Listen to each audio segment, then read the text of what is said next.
Right, what is going on, guys? So my most popular video was a Premiere Pro CS6 tutorial. Now I wasn't that big a fan of it because it kind of dragged on a lot and I didn't really get to the point. It wasn't a very successful video in that respect, but people loved it, they keep on commenting on it, and I want to do a new one with Adobe Premiere Pro CC. So this is the Creative Cloud version, the newest version, kind of subscription based one, and I'm going to give you a basic walkthrough and color grading session for this program. So to make a new project, we're going to click on New Project, funnily enough.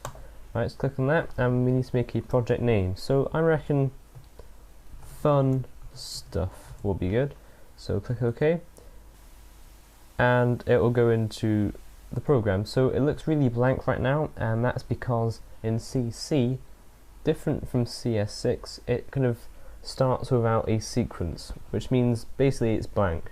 So to create a sequence, I'm going to go to File, New and Sequence, and for my camera I used a Nikon D3100, so I'm going to use a digital SLR 1080p 24 frames per second preset.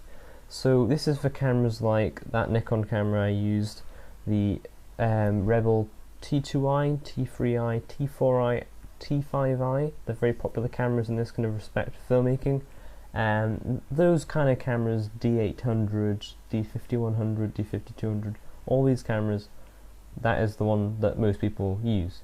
Now if you've got a different camera, say like a Red Epic cinema camera, it's about £50,000, yeah, you can use 5K footage, you'll be using that, but I doubt people using this tutorial will need that at the moment.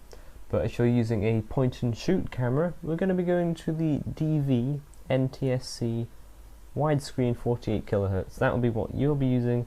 That's a safe option for small standard definition cameras. But here we're going to be using this one. If you want to get more advanced, just check your settings and check the frame rate. This is the frame size or the pixels. So that's full HD, and that all looks lovely. Just going to click OK, and you see now it's opened out and it has got more features. So we have the timeline here. This is where you're going to edit, cut, and kind of align your clips. You're going to sort them out on this timeline. That's what it's used for. This is the preview window. When we've got a video up, you'll be able to see it and preview the video, funnily enough, yeah. So this is the effects bar and so on, but we're going to kind of hurry up a bit. So if you click on the project bin, I suppose you call it, and right click and import, we're going to find our footage.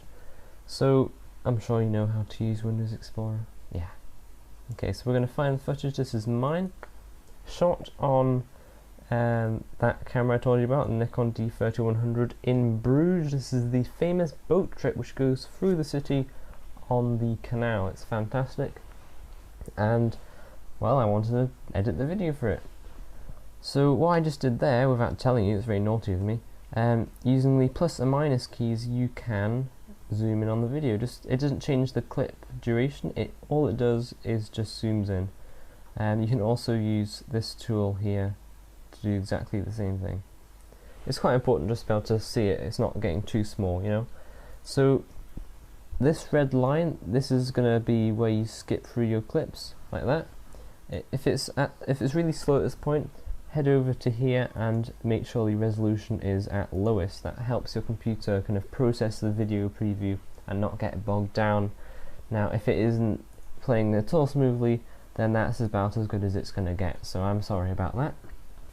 Now then, I want to find the start and end point of my clip. So say if I want to start it here, just when the boat comes in, I'm going to either click from the start and drag that in, and that's cut it, or Control Z will go backwards, by the way, or I can hit C to get the eraser tool up and click where I want it to cut. It split it in half, you see, and we're just going to highlight the section we don't want and click delete on our keyboards.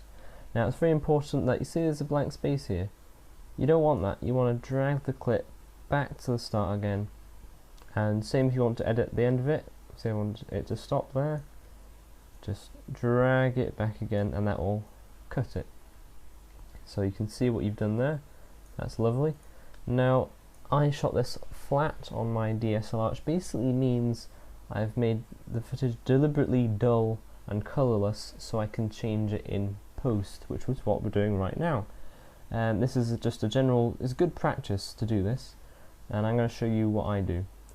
So if we go to Effects panel and Video Effects, now this is the thing, I use Magic Bullet Suite to sharpen, denoise and so on, as well as colour grading. So I'll be using Color Steiner 2, so just click and drag over onto the clip. But if you don't have that, because it does cost, you're going to have to use Color Correction, scroll down, and the Fast Color Corrector. But it's very, very similar, just it looks different, okay? So we haven't put that on, we've just used the Color Steiner one because that's what I prefer. Scroll down, you have a good look at that, that's what we'll be using. And again, really recommend this one, it is a really good program. I prefer it for the inbuilt color correctors, it's just nicer. Philip Bloom also uses it for his color correction, which is always a good sign. Good old Bloomy, eh? So we're going to use this to brighten the colours up and make it look realistic, because right now it's just really dull. So there's lots of different things you can do, but what I normally do and what is good practice is to do the general, taking the shadows, just click and drag, taking the shadows to the blue section. Now it may be a bit slow, but that's fine, you just have to live with that, I'm sorry. Taking that to the blue, okay, it may have got darker, don't worry about that at the moment. Using the mid-tones, taking that to the warmer tones, so you like yellow, orange, red, like so. And you can leave the highlights if you want to. I normally do, unless, say if you've got a white wall and you want to change the colour of the wall, that you'd be using the highlight tone for that. But for skies, you want to keep it a normal colour. That's just a general rule that I keep to. But we'll just leave it at that for the moment. Now also, you see, it still is dull, isn't it? It doesn't look normal. So we're going to take up the saturation just by clicking and dragging. Now I'm going to take all the way up to full, like that. There we go. But also it doesn't look very contrasty, it still looks flat. And most people, to add contrast, will pull down the shadows like so.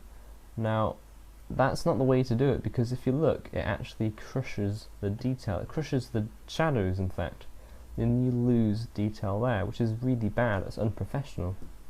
So what I do, and what the professionals do, is you take down the mid-tones, like so, just only a bit, like that.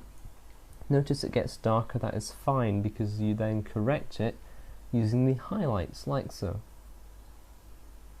So use the highlights, and we're just purely using it to get the right exposure. Now be careful not to clip any of your highlights, which means basically don't have it too bright, because then you'll lose detail in the highlights. Okay, so that's looking a lot better now, and if you want a comparison of how it looked before, just go back up, and this normally shocks people, it shocks me, because you're going to forget about how it used to look. And next to the colour steamer there's an FX button. Click that, and that's what it looked like when we started. Quite amazing, isn't it? Tick it, and that's where we've got to. So it's really quite nice. If you do notice, say if you wanted to zoom in on the picture, just check things. Go to Fit and choose your zoom percentage. I'm going to choose 150, and click the H on your keyboard to pan around the image. So I just want to check something here. You see that's a shadow there, it's a blue shadow thanks to our colour correction, that's fine. But if we toggle this off, we have actually lost the detail. There used to be bricks there.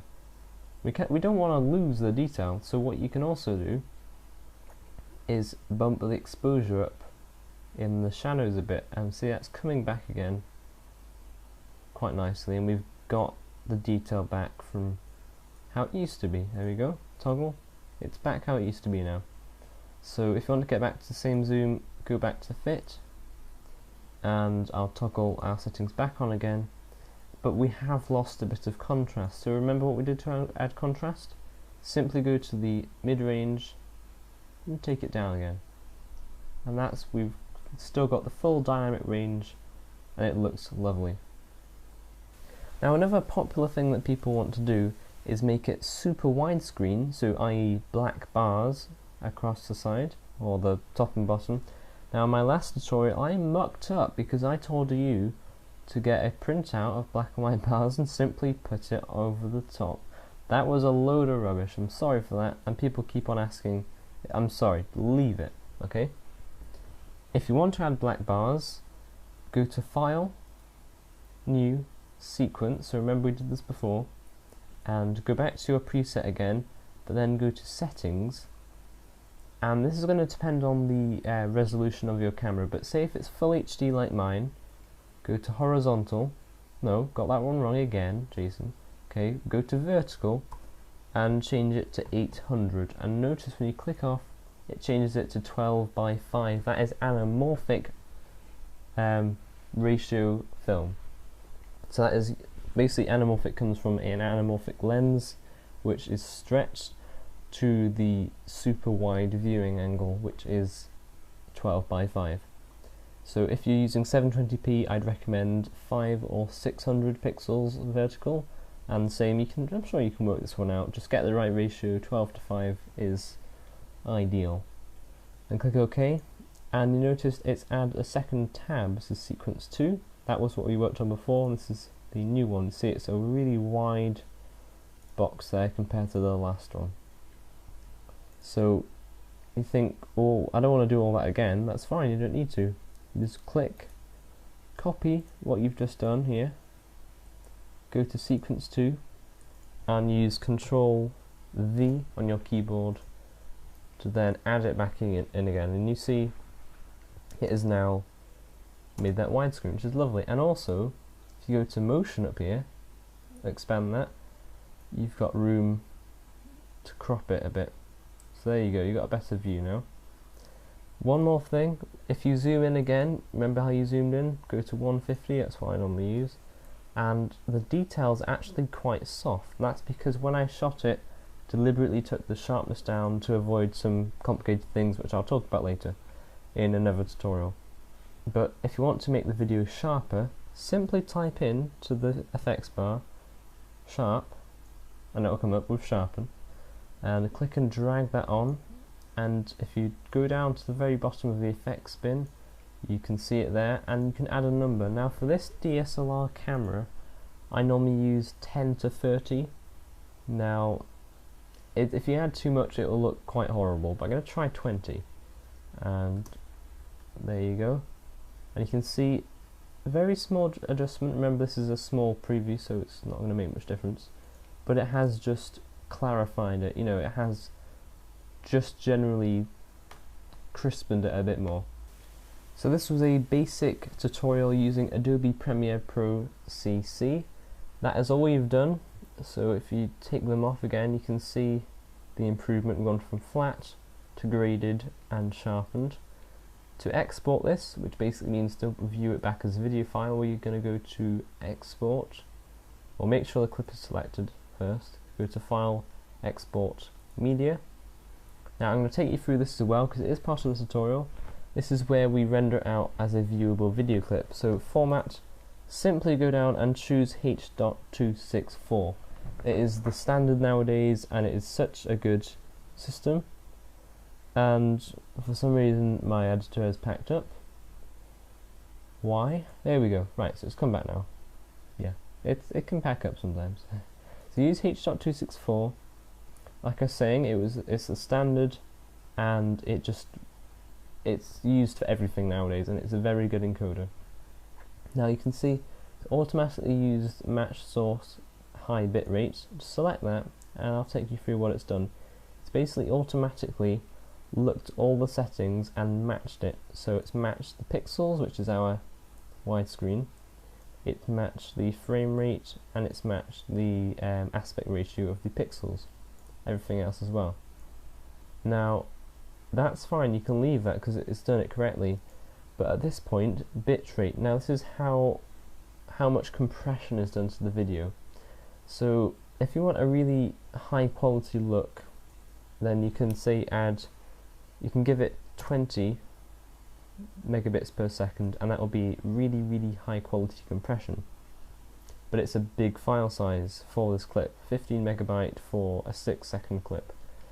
If you want to upload to YouTube, have still good quality but a small file size, then 5 megabits per second is my personal limit for full HD video. That is as low as I would go for full HD video, and it still looks good. Like I said, like, please, comment, subscribe, follow me on Facebook. I've got a page for that, I update regularly for that, and Twitter. I also tweet out things for the channel, and I will see you soon.